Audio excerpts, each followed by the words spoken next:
Assalamualaikum warahmatullahi wabarakatuh. Salam sejahtera bagi kita semuanya.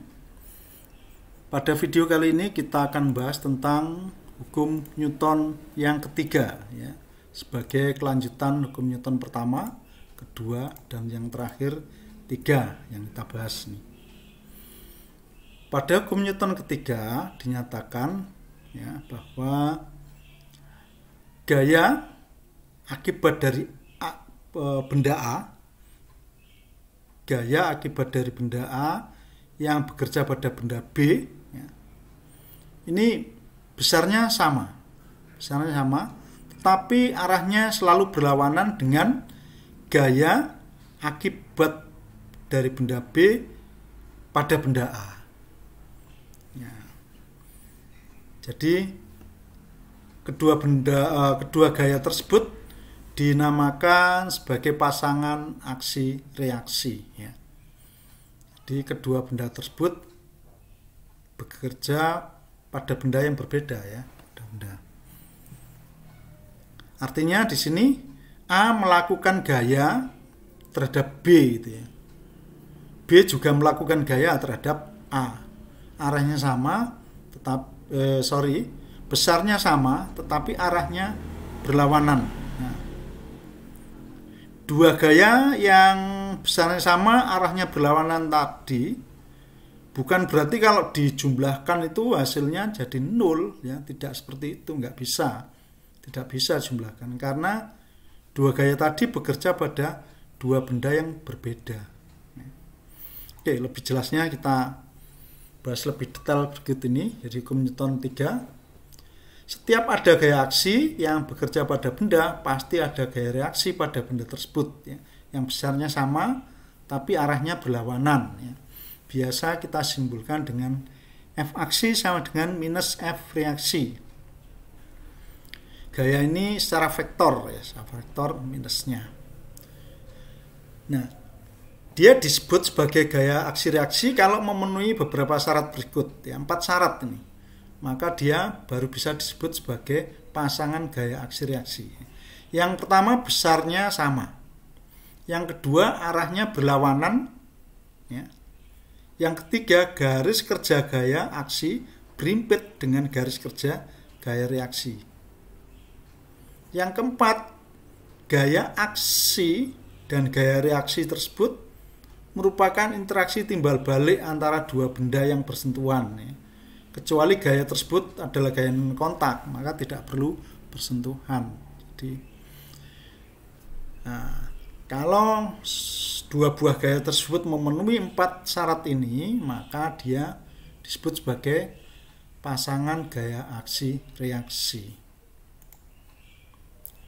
Ini contohnya, sebuah benda massa M diikat pada tali, diikatkan pada langit-langit gini, ya.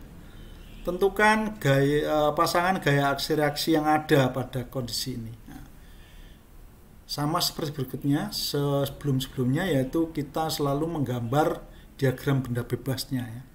Kita lihat untuk titik di langit-langit ini, titik ini ada gaya tarik tali ini, kita simbolkan T1 aksen. Maka di sini juga ada gaya tarik dari langit-langit, kita simbolkan F1. Kemudian titik sentuh ini untuk M2 juga ada gaya tali ke atas T. M2 ini juga ada gaya F2 mestinya, ya, gaya tarik. Nah, di samping ini ada gaya non kontak, ya, gaya berat V ini, gaya berat V akibat gravitasi bumi. Karena ada gaya berat V, maka bumi juga ditarik oleh M ini, ya, W1 itu kira-kira. Nah, yang pasangan aksi reaksi adalah F1 dan T1. Ini masuk pasangan aksi reaksi karena F1 ini langit-langit menarik tali, ya.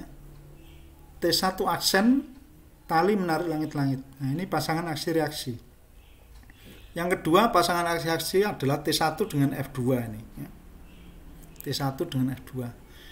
Ini ada T1 aksen dan T1 arahnya berlawanan, besarnya sama, kok bukan merupakan pasangan aksi reaksi.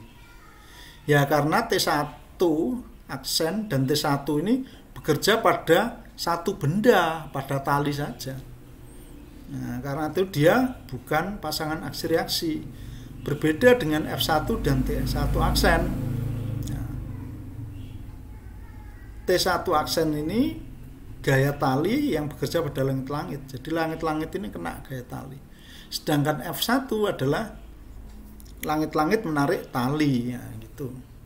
Jadi bekerja pada dua benda yang berbeda. Sama seperti ini, T1 ini massa M ditarik oleh tali, tapi F2 tali ditarik oleh M. Nah, demikian juga W ini adalah benda ditarik oleh bumi, dan W1 bumi ditarik oleh benda. W dan W1 ini adalah pasangan aksi reaksi, ya. Kita lihat contoh di dunia nyata.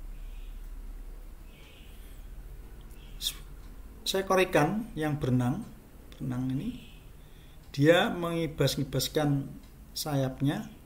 Nah, ini aksi, maka air juga melakukan reaksi. Air yang ini terdorong, akhirnya air mendorong tubuh ikan kanan. Karena itu dia bisa bergerak. Sama dengan seekor burung ini mengibaskan sayapnya ke bawah, maka udara sebagai gaya reaksinya, udara menekan burung ke atas, maka dia bisa terbang.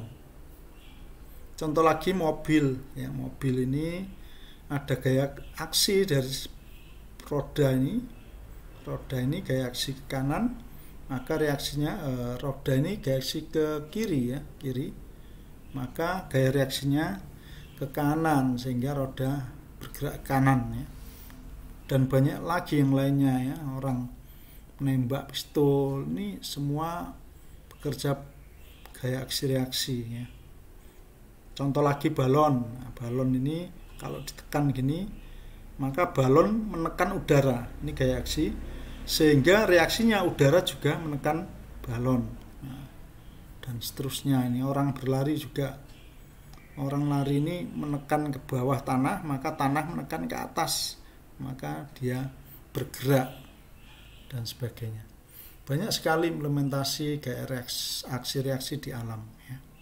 Anda bisa mencari contoh yang lain, ya.